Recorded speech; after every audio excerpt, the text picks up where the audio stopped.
typically, if you have good data, you typically will get good AI results. All right. So here's an example of how AI works with what I consider some good data. And it's a very, very simple example. All right.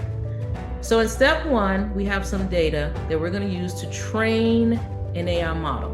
Right. We're going to use some historical data to train an AI model. And here's the data that we're going to use. We're going to use the color red. We're going to use the color green. We're going to use the color yellow. We're going to use a cat, a shirt, and a dog. All right. We're going to take all of these data points, and we're going to feed it into this model. We're going to feed it into this brain. Remember, I told you a pink brain means it knows nothing. So we're teaching the brain. It's learning. It's learning all of these things that you see that we're teaching it. And then we're going to test it. Once we've taught the brain all of these things, we're going to test the brain.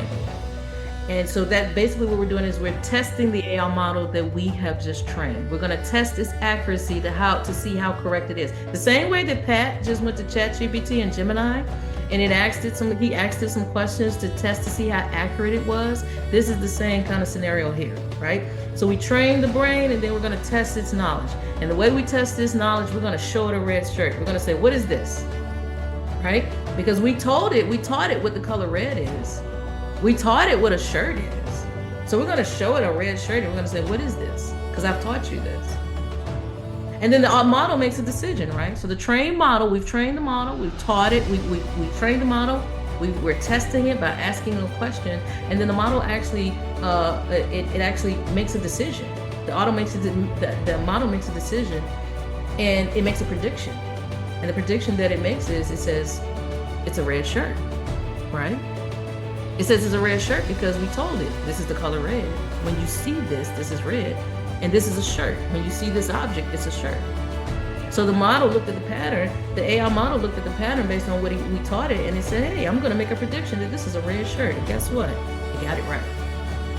So good data equals good AI results. We gave it good data. However, bad data can equal bad AI results. Right? I think Pat just showed us an example of that. So one, in this scenario, we're going to train our model. We're going to train our model with some historical data. But look at the data that we're using, y'all. We're going to show it the color red. We're going to show it the color green. Look at the car that we're training it. We're going to tell it that object that it sees there is a car. We're training it with the color yellow. We're going to teach it what the color yellow is. We're going to show it what a shirt is. We're going to tell it what a dog is. So this is the data that we're giving it. Then we're going to test its accuracy. And the way we do that, we're going to show it an orange cat. We're going to say, what is this? Right? Because we've given you all of this data. We've trained you. We've taught you. What is this? The model's going to say, all right, I'm going to make a prediction based on what you taught me. My prediction is